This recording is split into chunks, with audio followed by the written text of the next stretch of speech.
Welcome to my YouTube channel. आज हम आए एक नई कहानी के साथ। तिरुपति वेंकटेश्वर मंदिर भारत के आंध्र प्रदेश के तिरुपति जिले में स्थित है, जो भगवान विष्णु के एक रूप वेंकटेश्वर को समर्पित है।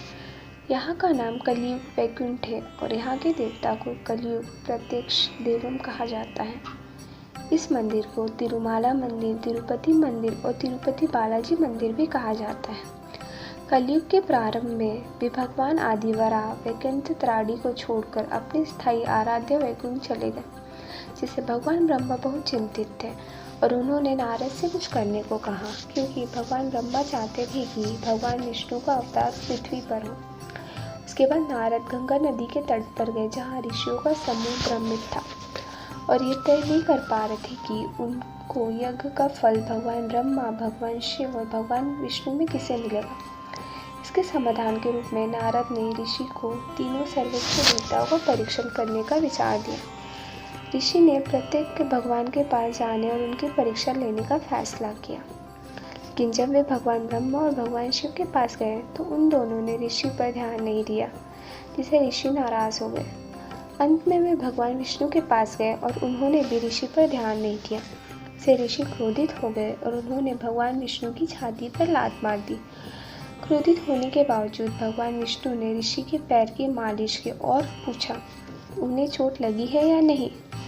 इससे ऋषि को जवाब मिला और उन्होंने निर्णय लिया कि यज्ञ का फल हमेशा भगवान विष्णु को समर्पित होगा। लेकिन भगवान विष्णु की छाती पर लात मारने की इस घटना से माता लक्ष्मी को क्रोधित कर दिया। वो चाहती थी कि भगवान विष्णु ऋषि को दंडित करे, लेकिन ऐसा नहीं हुआ। परिणाम स्वरूप उन्होंने वैकुंठ को छोड़ दिया और तपस्या करने के लिए धरती पर आ गई और करवीरापुरा, जिसे अब महाराष्ट्र में कोल्हापुर के रूप में जाना जाता है, ध्यान करना शुरू कर दिया।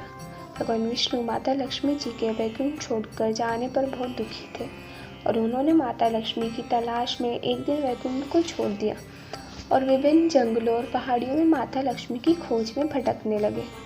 लेकिन उसके बावजूद भी माता लक्ष्मी को खोज नहीं पा रहे थे और परेशान होकर भगवान विष्णु जी वैकुंठ त्राड़ी पर्वत में एक चींटी के आश्रम में विश्राम करने लगे।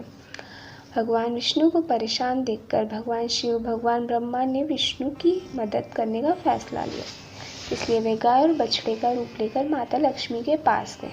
देवी लक्ष्मी ने उन्हें देखा और सतारूढ़ चोर राजा को सौंप दिया, लेकिन वे गाय सिर्फ श्रीनिवास को दूध देती थी, जिस कारण चरवाहे ने उस गाय को मारने की कोशिश की और भगवान विष्णु जी के रूप श्रीनिवास के चरवाहे पर हमला करके गाय को बचाया। इससे क्रोधित होकर उन्होंने चोर राजा को एक राक्षस के रूप में जन्म लेने का श्राप दे दिया। राजा की दया प्रार्थना सुनकर श्रीनिवास ने कहा कि राजा को मोचन तब मिलेगा जब वे अपनी बेटी का विवाह श्रीनिवास के साथ करेंगे। माना जाता है कि जब विवाह होने वाला था तो देवी लक्ष्मी ने इस बारे में सुना और विष्णु का सम्मान किया, जिसके बाद भगवान विष्णु और लक्ष्मी जी एक दूसरे से लिपट गए और तब पत्थर में बदल गए। इसके बाद ब्रह्मा और शिव ने हस्तक्षेप किया और उनके इस अवतार के मुख्य उद्देश्य से अवगत कराया। इसके बाद कलयुग के कष्टों से लोगों को बचाने के लिए भगवान विष्णु जी ने अपने आप को वेंकटेश्वर रूप को तिरुपति माला पर्वत पर स्थापित किया, जिन्हें आज पूरे विश्व में तिरुपति बालाजी के नाम से जाना जाता है। तो आपको ये कहानी कैसी लगी, कमेंट करके बताएं। वीडियो को लाइक, शेयर एंड सब्सक्राइब करें। Thank you.